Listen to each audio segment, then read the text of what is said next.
Na dito po sa ating studio. Ayan. Nako, sikat na ito eh. Oh, sikat na. Artistahin kasama Kelly. Alam mo, nabasa mo na ba na sa YouTube, iba-iba na, may mga pelikula ka na eh. Oo. At talagang tinutularan na ng mga iba. Sikat na. Sikat na celebrity mga Okay mga kasama, at bakasyon ngayon, wala kayong pasok na. Alright, at nasa studio po natin ngayon, ito pong si Paula Jamie Salbosa. Tama? Okay. Ay, yung mikropono ito po ay kilala sa alias na Amalayer. Pero mukhang naka-recover na rin to si Paula, no? Unang-una sa lahat ay bumati ka sa ating mga listeners dito po sa DZXL, Paula. Hello po, good afternoon. Uy, ganda ng boses Joy. Kasi Mascom to, di ba? Sa anong school mo? Mascom student. La Consolacion. Tsaka nag-student jock po kasi ako back in 2009 hanggang this year, March. Anong year mo na, Paula? Graduating. Last semester ko na. Okay. So, graduating na din pala ito sa Mangeli, Yun. So, siguro mas maganda, no? Pagsalitain natin siya. Kasi dito sa... Kailan ba yun? November 13 yung insidente, no? Yes po. November 13 at 13, no? Mukhang malas na lucky 13. Number. So, ano ba talaga nangyari? At ikaw parang binabansagan ka na maldita. At talagang pinagtatarayan mo ang di umano, no? Nakawawang gwardya. Sige, pakikwento mga Paula, ano ba talaga totoong nangyari? Ano ba talagang tunay na nangyari? Kasi nga kasamang Ellie, doon sa YouTube, konti lang yung na-capture. Hindi buong buo, yung kung saan nagsimula kung saan na yung aksyon doon na. Kasi parang yung sa MMDA yan, yung sinasabi ko nga, yung kay Carabuena, nakuha na ng video, yung dinuduro niya na yung traffic enforcer So, pero hindi nakuha ng video, ang sabi, talagang yung tinapik yung yung sasakyan, yung pinaka-hood ng kotse. Pero dito, ano ba talaga nangyari, Paula? Ayun po, nasabi ko na rin naman po sa mga previous interviews ko. Correct. Na yun nga, tama po kayo, hindi naman po talaga nakunan yung buong pangyayari. Kasi that was just a 1-minute video. Tapos, yung buong pangyayari po, 30 minutes halos po yun Kasi it started bago po, few minutes before mag 2 o'clock. Tapos it ended mga mag 2:30 na. So, parang, sorry, ninil po.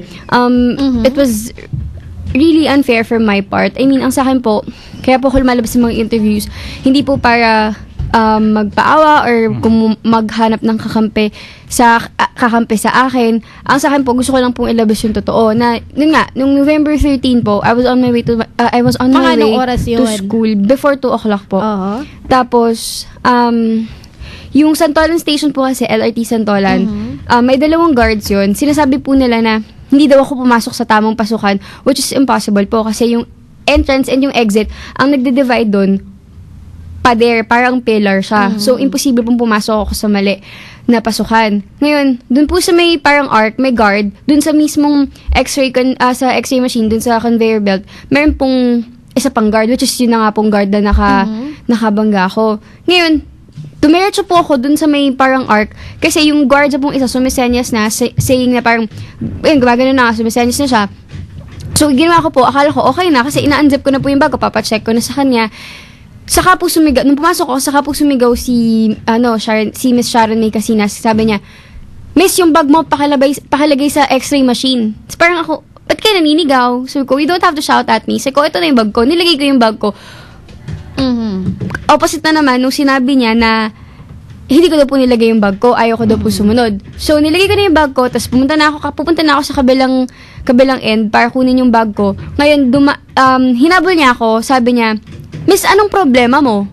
Sabi ko, you are my problem. Tapos, pumunta na ako sa other end.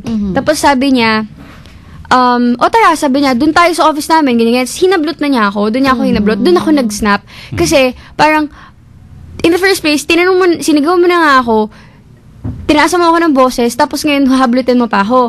Tapos, hindi pa siya natapos, binalikan ko siya, kasi parang nung medyo thank you po. Parang nadodraw na yung attention ng mga tao sa amin. Parang ginawa niya, bumalik siya sa pwesto niya, acting as if nothing happened.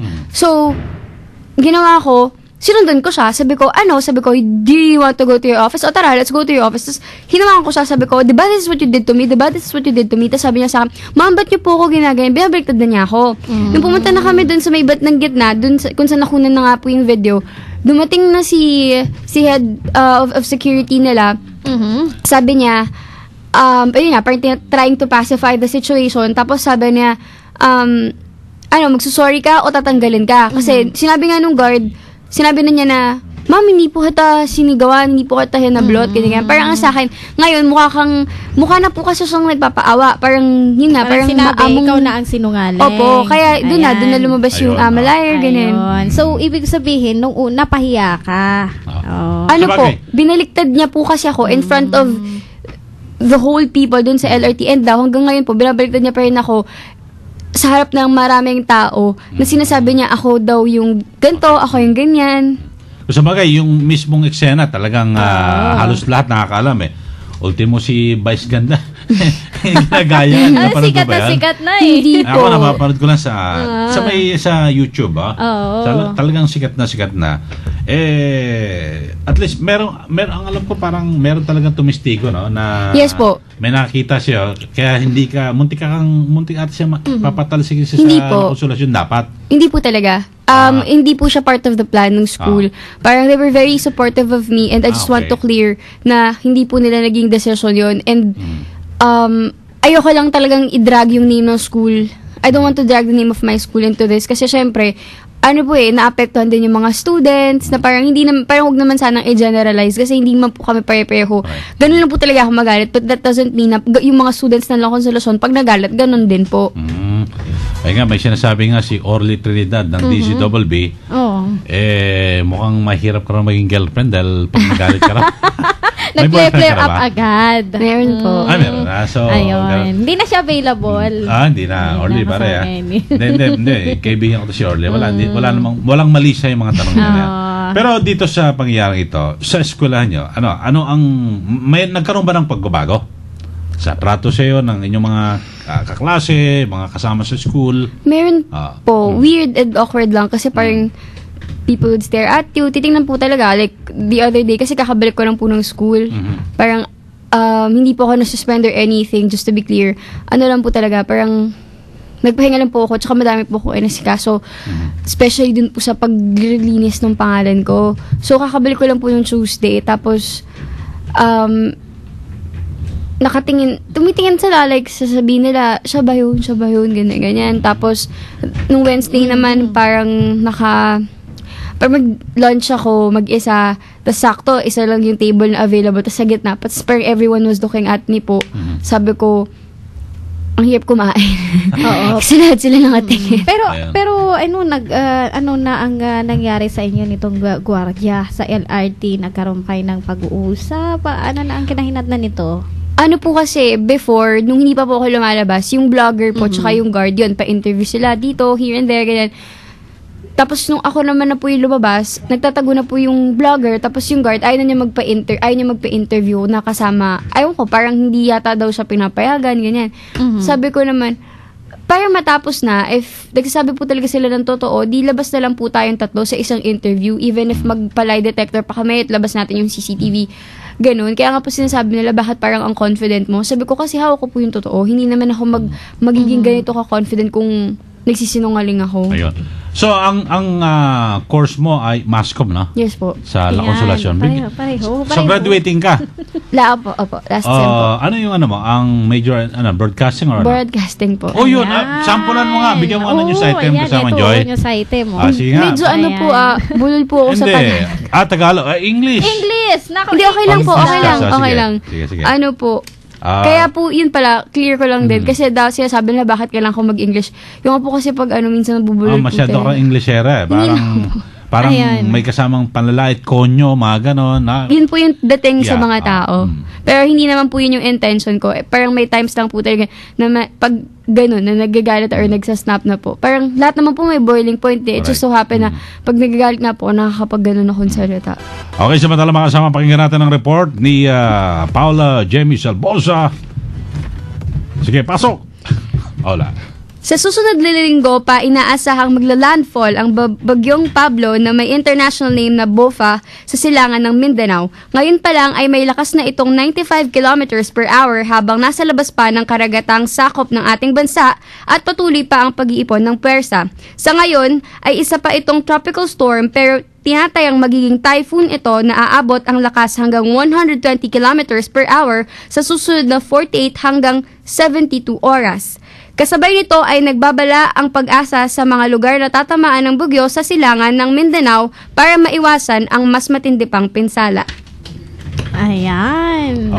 Okay, konting imomodulate mo lang kasi pag masanay ka na yan. Pero tama-tama, nakikinig yung aming station manager siguro, si Boss Janil. Hindi, may boses naman, may timbre ang boses. No? Pwede naman, pwede na. Mahasa pa. Pwede na. Tsaka maganda yung mga ganyan. Kailangan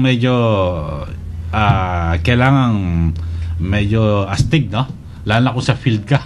Sa mga matitinding coverage. Yung mga siksikan, agawan. Kasi matagal din ako naging police reporter. Ikaw, kaya mo ba nasa field ka? Kaya mo? Siguro po, kaso kung liit ko masyado, baka matabunan ako. Matangkad ako eh. Hindi, ito si Joy, oh. Matangkad na ako. Matangkad lang yung heels. Ayan. Nako, wala naman sa kaligitan yan. Pero ikaw talagang dito sa malapit na graduation mo, graduating ka na, ano naman yung gusto mo talaga? Gusto mo pumasok talaga sa broadcasting? Ano ba mo gusto maging? DJ? Before po talaga, kaya po nag-student jock ako before. Kasi gusto ko po talaga, parang bata pa lang po ako, din ko na talaga maging radio jock. Tapos, nakita nga din po ata nila yung audition ko sa mix, ganyan. So, parang, yun naman po talaga, kaya nga po ako nag-mass com broadcasting kasi gusto ko po talaga na, ayoko makulong sa isang office lang. Gusto ko po talaga yung, ganyan, TV or radio, ganyan. Gusto ko sa FM, gano'n, DJ. Meron kami nito, yung IFM, si Boss Fred. Makikinig, ha? Pwede ito mag-audition, Tsaka gagraduate ka na, diba? Ngayong March. Opo. So, ano bang mga tipong tugtog ang gusto mo? Ayan, yung bang rock? Hindi, pero depende kasi sa station eh. Depende kung ano. Yan. Pero saan ba siya mas komportable? Saan ka ba mas komportable? Mas comfortable ako, mga alternative, pop rock, ganyan. Or ayan, yung mga ngayon. Yung mga sikat ngayon, ganyan.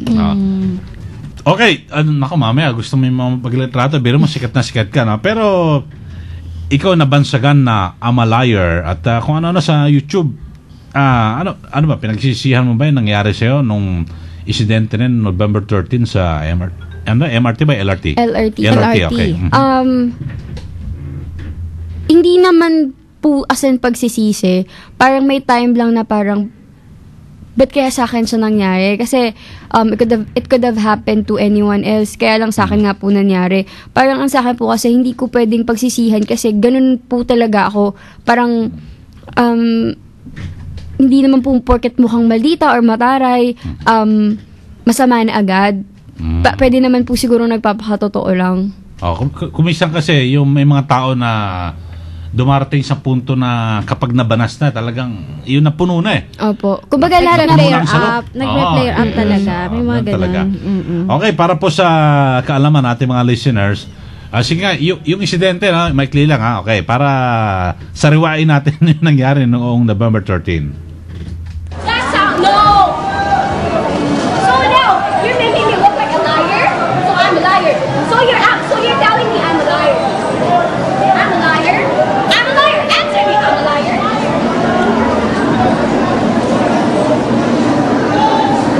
Sorry po, sorry. That's how you say sorry. If I say sorry ate, sorry. Tanggap mo yun? You really shouted at me. Ate! May pinag-aaral akong tao. Ginanun mo ako, I'm just returning the favor. No! Alam mo paano mo ako tinanong? Sabi mo, ate, ano problema mo? Oh my God, kuya, she's a liar! Oh my God, you're a friggin' liar, miss! Okay. Eto na, pinapanood ko rin sa kanya kay Paula sa YouTube. Yung, biro mo, ginagaya ka ni Vice Ganda. Ayan. Kuha-kuha ba? Sikat na si Paula.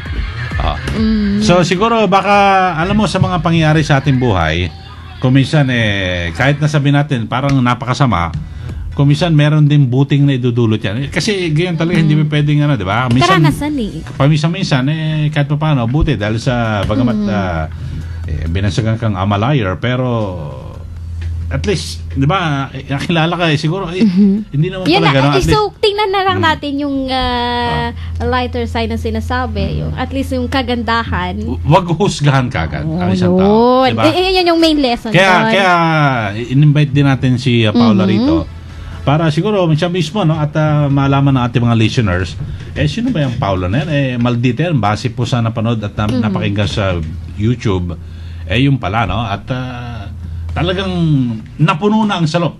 Matindi ang nangyari sa kanya. So, sumasakay ka ba sa LRT? Actually, nung Tuesday lang po kakasakay ko lang ulit, pero may kasama po ako. Tapos nung Wednesday, tinry ko po mag-isa. Kasi nung Tuesday po, Katipunan Station, hindi po ako sumakay ng Santolan. Tapos nung Wednesday nga po, sumakay ako mag-isa ng Katipunan Station. Kahapon naman po, tinry ko naman na Santolan Station pero may kasama. Parang part lang po ng therapy ko na parang slowly. So, kahit pa paano ay hindi ka naman ganun na phobia. Actually, traumatic po talaga siya. Hindi ka naman po madedenay. Kaya lang, nilalabanan ko. Parang binigyan po ako ng psychologist kasi ayoko po siyang dalhin forever. Ayoko na siyang dalhin habang buhay. So, gusto ko pong magamot yung trauma na nabigay sa akin nung incident. Hindi na po kasi yung nangyari sa LRT, yung parang nangyari na is yung effect sa akin ng cyberbullying. Okay, so tama-tama kaso di ba, wala na yung sa cybercrime, di ba? Opo. Sayang, no? Pero pwede pa rin naman yan. So magandang lesson. At sa ating mga gwardiya, siguro hindi naman lahat na maraming matitino rin namang gwardiya. Kung minsan iba, ako inintindi ko sila, kung minsan hindi naman robot mga yan, tao rin, na maaaring napagod at talagang umiinit din. Pero meron din naman tao na pangkaraniwan na baka mali naman yung kanyang approach di ba?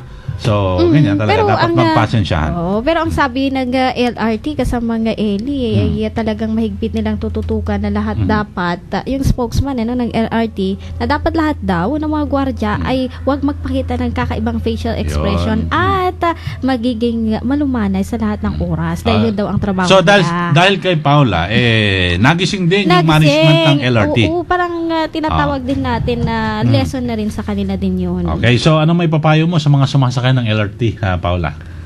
Sa mga estudyante. Yung mga ganyan, no? Sa kanila, mga naranasan mo, may papayo mo sa kanila. Paano ba? Kasi, naman po sumunod naman po ako sa mga rules and regulations nila. Siguro, both parties na lang sa mga guards tsaka sa mga sasakay din na wag na lang pairalin yung init ng ulo. Ayun, dapat lang konti lamig. Pwede ba ito ayan, parang i-endorse mo rin namin program, i-record natin. Sige, on air. Okay, bago tayo magpaalam mga kasama at ito, pakinggan natin si Paula. Okay. Sige, okay. Sige po. Okay, go! Ngayong Christmas, please be good na. Don't tell a lie. Ako si Paula Salvosa at ikaw ay nakikinig sa Razzle Dazzle at ikaw ay nakatatak RMN. Okay. Pwede naman, direct. Okay na, direct. Pero maganda ang boses ni Paula, no? Alam mo, konting asa pa at kung gusto mo mag-DJ, i-recommend ka namin kay Boss Fred. Ayan. Sa 93.9 IFM. Di ba? Alam mo yung... Thanks na may kambing. Kambing. Ayun, so kung gusto mo, pwede ka na. Baka kung mangangailangan sila ng DJ.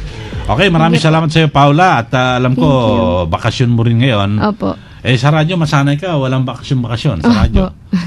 FM or AM. Dire-diretso. So, salamat Paula. Thank you po. Yung mga reporters namin, gusto sa'yo picture-picture. Parang artista. Yung mga reporters. Eto, ang aming Senate reporter, si Grace Mariana. Sige. Okay. Okay, thank you, Paula. Salamat. Okay, maraming salamat mga kasama sa inyong pagsubaybay. Ako pa rin ho, si Eli Saludar. At ako ho, si Elga Joy Garcia. Siyempre mga kasama, paalala po sa ating mga motorista, para walang sablay ang inyong mga biyahe, ito po ang sekreto. dapat ho naka-outlast battery. Alam nyo ho, outlast battery, walang sablay yung mga biyahe. Dahil start agad. Outlast battery. Samantala, oras na natin makasama sa buong kabuluhan. Sa alas 4:03 ng hapon.